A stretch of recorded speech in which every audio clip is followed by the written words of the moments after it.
नमस्कार मित्रांनो, स्वागत आहे तुमचे पुन्हा एकदा.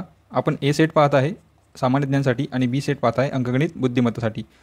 तर पाहूया काही प्रश्न. पहा पहिला प्रश्न. भारतीय संविधानातील कलम 352 हे कशाशी संबंधित आहे? पर्याय आहेत राष्ट्रीय आणीबाणी, जम्मू काश्मीरची निर्मिती, आर्थिक आणीबाणी, राष्ट्रपती नियुक्तीचे अधिकार. तर उत्तर आहे मित्रांनो पर्याय क्रमांक 1 राष्ट्रीय आणीबाणी. प्रश्न खूप महत्त्वाचा आहे. कलम 352 कशाच्या संबंधित आहे? तर राष्ट्रीय आणीबाणी. पुढचा प्रश्न पाहू. पहा प्रश्न. खालीलपैकी यांची नवीन हवाई दल प्रमुख म्हणून निवड झाली आहे. ऑप्शन आहेत S.K. भदौरिया, विवेक राम चौधरी, V.R. चौधरी. यापैकी नाही. तर उत्तर मित्रांनो पर्याय क्रमांक 2 विवेक राम चौधरी. येथे पर्याय डबल झालेला आहे. पर्याय क्रमांक 1 आणि पर्याय क्रमांक 2 आणि 3 सारखा आहे. ठीक आहे. तर तुम्ही इतके लक्षात ठेवायचे आहे की सध्याचे नवीन हवाई दल प्रमुख कोण आहे? तर विवेक राम चौधरी म्हणजेच V.R. चौधरी. पुढचा प्रश्न. हा प्रश्न तिसरा. जैन धर्माचे पहिले तीर्थकर कोण होते? ऑप्शन आहे महावीर, वर्धमान, बाहुबली, ऋषभदेव.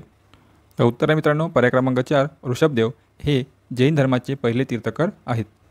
तर विद्यार्थी मित्रांनो, जैन ग्रंथानुसार 24 तीर्थकरांची परंपरा आहे. त्यानुसार महावीर स्वामी कोणतर महावीर स्वामी हे जैन धर्माचे 24वे तीर्थकर होते. ठीक आहे. तर तुम्हाला माहीत पडले की पहिले तीर्थकर कोण होते? तर ऋषभदेव आणि 24वे कोण होते? तर महावीर स्वामी. पुढचा प्रश्न. हा प्रश्न खूप वेळा रिपीट झालेला आहे. गुलामगिरी हा ग्रंथ कोणी लिहिला? ऑप्शन आहे पंडित नेहरू, महात्मा फुले, डॉक्टर आंबेडकर, सावित्रीबाई फुले. तर उत्तर आहे मित्रांनो पर्याय क्रमांक 2 महात्मा फुले.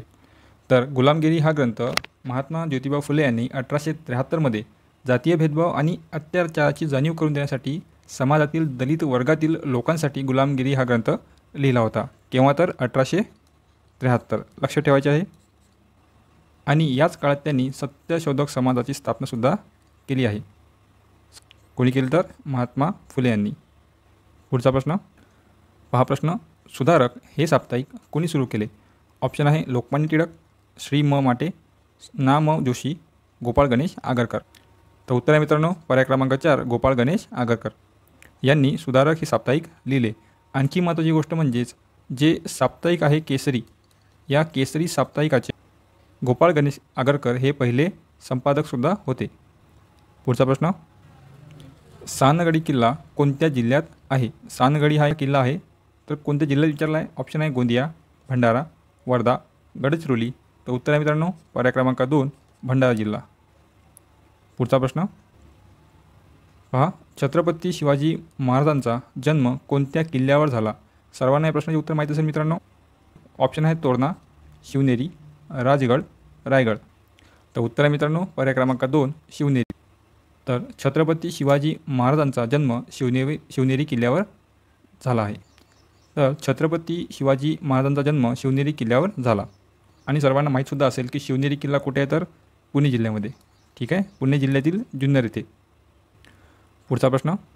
पहा प्रश्न. राजश्री शाहू महाराज यांचे मूळ नाव काय? ऑप्शन आहे यशवंतराव, मल्हारराव, दुसरा संभाजी, बळवंतराव. तर उत्तर आहे मित्रांनो पर्याय क्रमांक 1 यशवंतराव. यांचे पूर्ण नाव होते यशवंत जयसिंगराव घाटगे. लक्षात ठेवायचे आहे यशवंत जयसिंगराव घाटगे. ठीक आहे. आणि यांच्या आईचे नाव होते राधाबाई.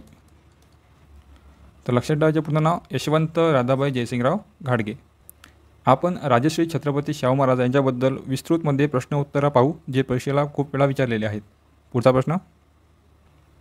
पहा. महात्मा फुले यांनी हंटर कमिशन समोर कोणत्या विषयासंदर्भात साथ दिली? ऑप्शन आहे शेतकऱ्यांचे प्रश्न, कामगारांचे प्रश्न, शिक्षण आणि चौथा पर्याय आहे पूरपीडितांचे प्रश्न. पहा प्रश्न. महात्मा फुले यांनी हंटर कमिशन समोर कोणत्या विषयासंदर्भात साक्ष दिली?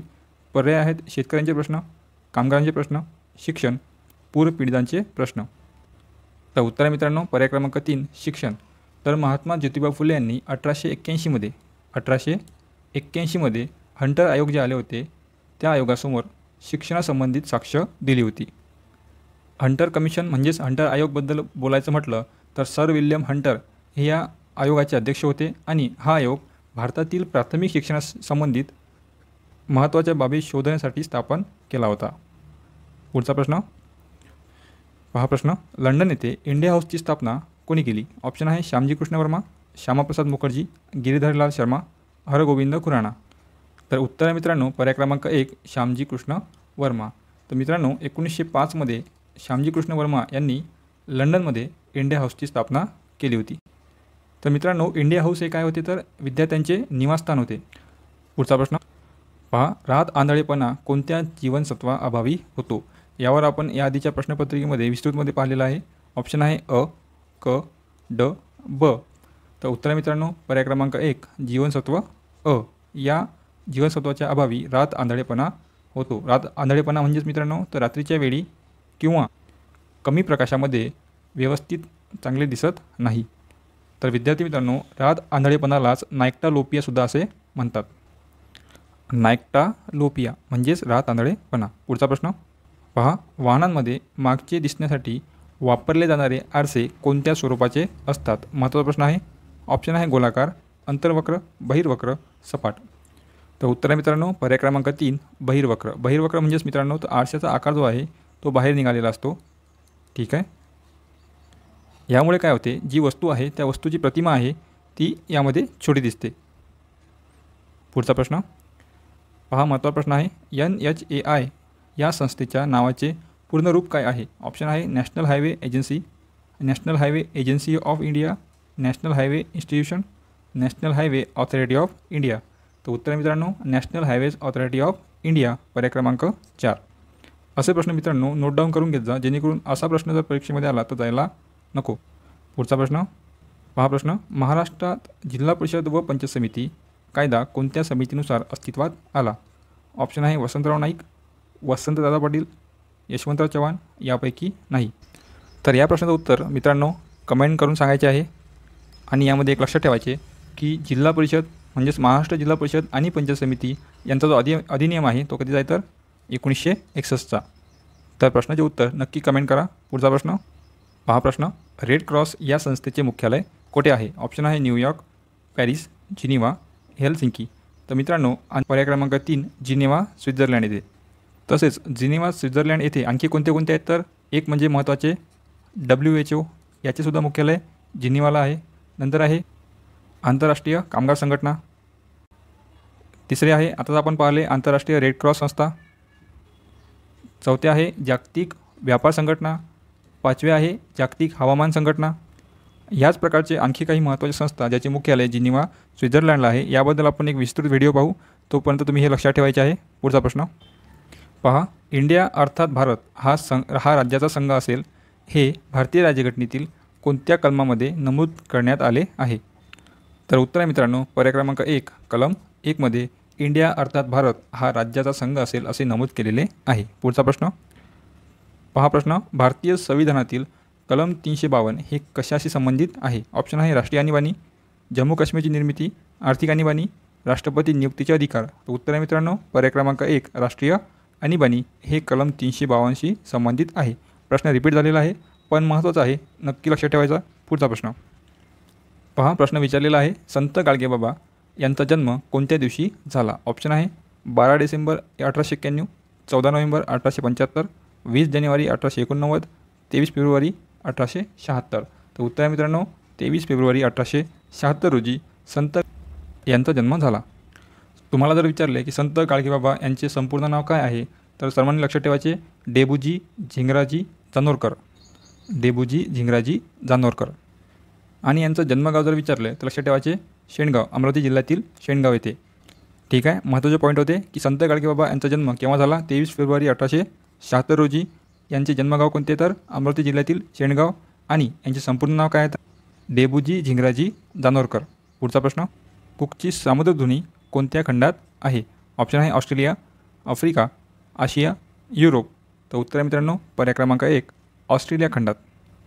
पहा पुढचा प्रश्न खूप वेळा विचारला मित्रांनो, नीती आयोगाचे विस्तारित रूप काय? ऑप्शन आहे national institute for transforming India, national institute of technology in India, national institute of technology and engineering. यापैकी नाही.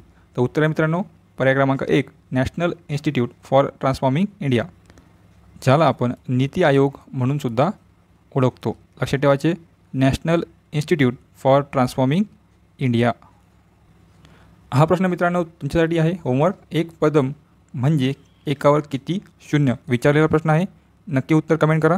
आणि विद्यार्थी मित्रांनो, तुम्हाला कम्युनिटी पोस्ट टाकली होती की कोणता विषय महत्त्वाचा आहे जो आपण घेतला पाहिजे. तर तुम्ही जास्तीत जास्त गणित या विषयाला प्राधान्य दिलेलं आहे आणि याच विषयाला अनुसरून आपण जो बी सेट चालू करत आहे त्या बी सेटमध्ये आतापर्यंत विचारलेल्या सर्व महत्त्वाच्या अंकगणित आणि बुद्धिमत्ता या प्रश्नांवर आपण सराव करणार आहे. तर या चॅनलला जोडून राहा. आपण एकूण एक गणित घेणार आहे. तुम्हाला मी गॅरंटी देतो की आपण जवळपास 100% गणित जे विचारलेले आहेत ते सर्वच्या सर्व आपण या चॅनलवर सोडवणार आहे. तर तुम्हाला व्हिडिओ आवडल्यास नक्की लाईक करा आणि कमेंट करत चला, कारण की तुम्हाला नेमके कोणते प्रश्न पडतात हे मला माहीत पडेल. भेटूया पुढच्या व्हिडिओमध्ये. धन्यवाद.